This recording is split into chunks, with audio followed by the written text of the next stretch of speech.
Hey guys, it's Lockie from the MacArthur Marketing Podcast, and today I'm with Maddison, who is the founder and director of Harness Creation Studios in Brisbane. Thank you so much for coming on the podcast with me, by the way. Oh, thank you for having me. I always love to talk about myself, so. For MacArthur Marketing, this is where we do all our podcasts. So, thank you so much for all your support so far. Oh, no, of course. And guys, this is an awesome studio, so definitely have to check it out. But before we get into much, just want to get to know you a bit more and just tell us about yourself. Okay. All right. Hello, everyone. I'm Maddie. Do you want me to go like personal, 24? Go personal. Okay, all personal, right. 24, everything. Yeah. Oh, man. We went to uni together. Here in Brisbane. I graduated, oh my God, I don't know about you, but I graduated like 5 years after I started. 5.5 for me. Oh, cool. All right, so we're in the same boat. Oh God, what's my degree even in? History and international relations, so completely different from what I do now. And now I run Harness Creation, so I like to call it a DIY content creation studio.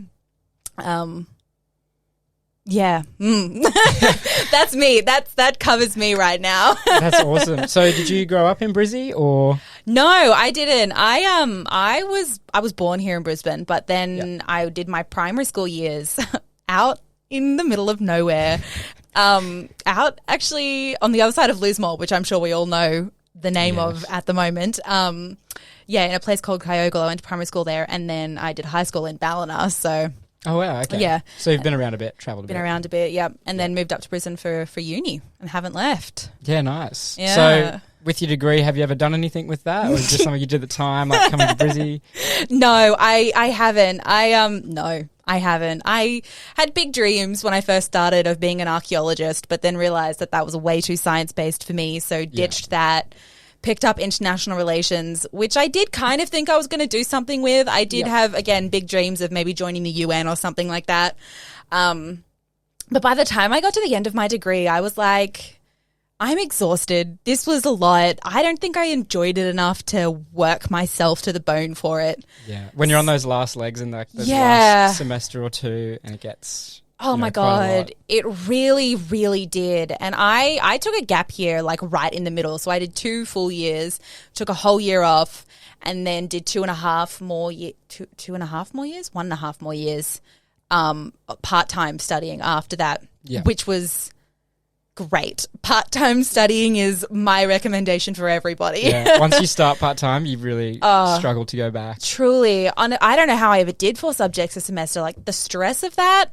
No, not for me. 100%. Going from like first year with 4 courses. Yep. Like, okay, this is doable. And then as soon as I dropped to 3. Yeah. I could never go back to 4. Yes. And then eventually it goes 2 and then. Yeah. I think it teaches you a good lesson as well. If you can do a bit of work or you're doing something else while you're doing part-time uni. Yep.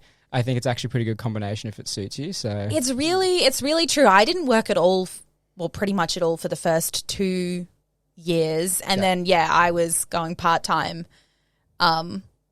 And my mum was really sick, so I got back from traveling and found out that she was diagnosed with breast cancer. So I had like the part-time uni, the work, and then mum at home was like real sick. So it was like a combination of those 3 things that made me go, okay, this is it. Yeah, there's a lot going on at the time. Yeah. 100%. What sparked the gap year when you had that? Oh, I failed my whole semester of uni in archaeology. Time for a break. Yeah, and I was like, you know what? I need to recalibrate. So, yeah. No, that's completely fair. I mean, gap years are pretty, because I was thinking about one as well. Yeah. But I lived in Rockhampton at the time, so I wanted to come down. It was sort of like my ticket to Brisbane, like come down, college and everything like that, where we met college. Yeah.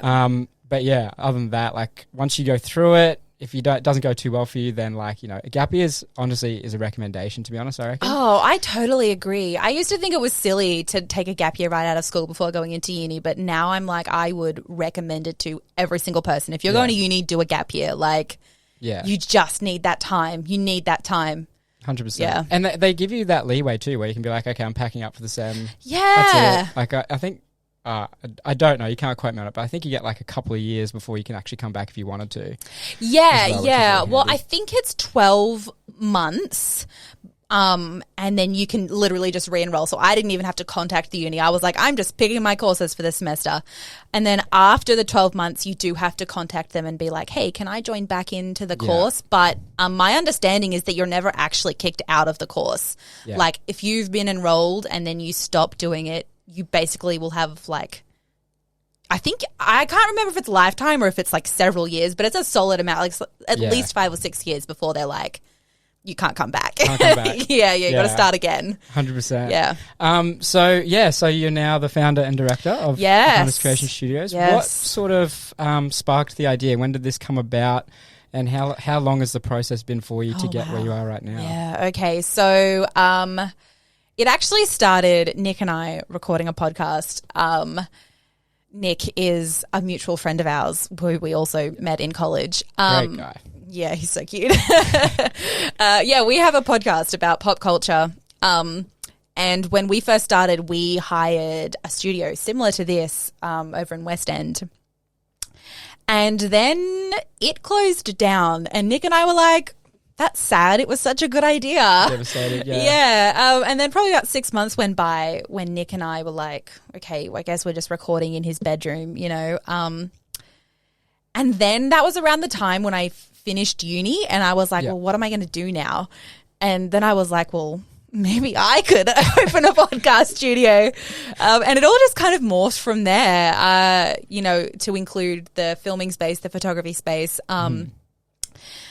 And from, it's been more than a year now, a year and 3 months since I registered the business name. Yeah. But I only signed the lease about 9 months ago. So there was a pretty solid chunk of time there between actually being like, okay, I'm doing this. I'm registering the name. I'm putting my money where my mouth is. Yeah. And actually getting in here just because commercial property is wild. So when you you register the business name and everything like that, even from MacArthur Marketing, when you register the name, you're like, all right, I've just kicked butt there. Feeling like a real business owner. I've registered my name, which is pretty cheap anyway, to be honest. Yeah. But then when you took on the actual rent of this place and being like, okay, I'm looking for a studio now. Am I allowed to swear? Yeah. Okay, cool. How was that? When did you feel like some sort of commitment being like, okay, I've actually locked myself into a lease here? Oh my God. I can't even describe to you the feeling of locking into a lease because it's like short of going bankrupt, there's not much that can break a commercial lease. So I was like, I'm like committed for 2 years unless I literally run out of money. You can break the lease, but the amount of money it costs to do that is crazy. So I was like, I'm here. This is it. This is it. So that was fucking terrifying. And they give honestly. you the keys and you're rocking up with the property. Oh my God. And we did like 6 weeks of building in here too, because all of these walls, it was just the 4 outside walls. So all of this we built. So there was like a solid 6 weeks where I was just paying rent and not getting any money in. And that was... Yeah. God. How was the process of, setting up the studio? Because you obviously did so much work to it. We were chatting before. Yes. About all your ideas and stuff. So how did that come along of you like planning it, designing it, and your dad helped you? Yeah. So the people who were in here before were actually property managers and they had this really weird setup. They had almost like cubicles. So it was all kind of like blocked off in here in little tiny, like literally 1 meter by 1 meter cubicles. And that was kind of what made me look in here and be like, wait, if they can do that, maybe I can do my thing. So we got in here, measured it out. And it's a weird space, even without these diagonal walls that we've got in here now, because the front of it is so oddly shaped. Yep. And then on this one side, there's a kitchenette, and on the other, there's a double door that goes out into the courtyard. So I couldn't block it off on either side, which is what's resulted in this weirdly shaped room, because I'm like, okay, I need wide space to fit people in here, but it also needs to be really long so that I can get an actual camera picture in both rooms. Yeah. So it was like a jigsaw puzzle trying to figure out the best way to split this. Like it's like 20 square meters in here, so it's nothing. So that took a lot of time actually trying to figure that out. But I came in here with a lot of solid ideas. I was like, I want a podcast room. I want a filming room. I want photography spaces. And then with the courtyard outside, I was like, okay, so that's obviously where the photography goes. Yeah. Which means I've just got to fit in these two things in here, you know. Swash them in there. So give us a range of your services again, like what you guys do. And then did you come up with all those ideas together at the same time? Like, I'm going to launch Harness Creation Studios and then this is everything I'm going to offer? Or did you sort of piece it one by one? Well, okay, so I have, yes, the podcast studio, the filming studio, and the photography sets outside. And I did know right from the beginning that those were the three that I wanted to do. Yep. The photography sets outside, so it's a big round courtyard, and it actually used to be split up into quadrants. So you would hire one quadrant per hour, which would be like you get the bath set or you get the cubby or whatever. Yep. So that's how it was originally put out. But even that has changed along the way. Now you hire the whole courtyard by the hour. Okay.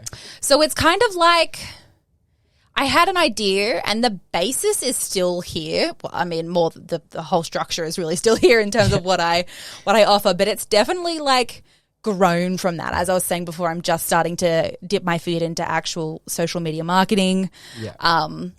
I also am just about to start running a course for people with disabilities on how to be a content creator. Great. So it's like, yeah, as I said, the base, the structure is still there, and then I've just kind of like slowly been filling it in as time has been going on. Yeah. No, that's awesome. I think it's fantastic. Like, you've done a great job setting it up. Oh, thank you. Like, it's so awesome. In terms of before you, were you experienced in things like film and photography and all the other services you provide first, or were you sort of just like, I like it, I've researched a bit about it, and I'm just going to open up a business with it? I mean, kind of a bit of both. I would not by any stretch of the means call myself a professional in any of them, but I can do all of them. So I know how to use the Rodecaster, which is just the mixer. I know how to get the right lighting in the filming room. I know how to take a pretty decent photo, you know, so I have experience in all of that, which means that I can kind of direct people that come in here. But no, most of it was entirely based on this idea of being like, okay, content creation is such like a big industry, and there is nowhere in Brisbane that you can pay by the hour at a decent rate. Like, everything is $300 or $400 an hour to hire for massive, massive spaces, to be fair. But still, it's just like not achievable for people our age who are like, I just want to start a YouTube channel, you know? Exactly. There's a gap in the market there, 100%. Yeah, exactly. Which I knew because I'd wanted it for myself. I had my little YouTube channel. I had the podcast with Nick. So yeah, just kind of went from there. Yeah, 100%. Yeah.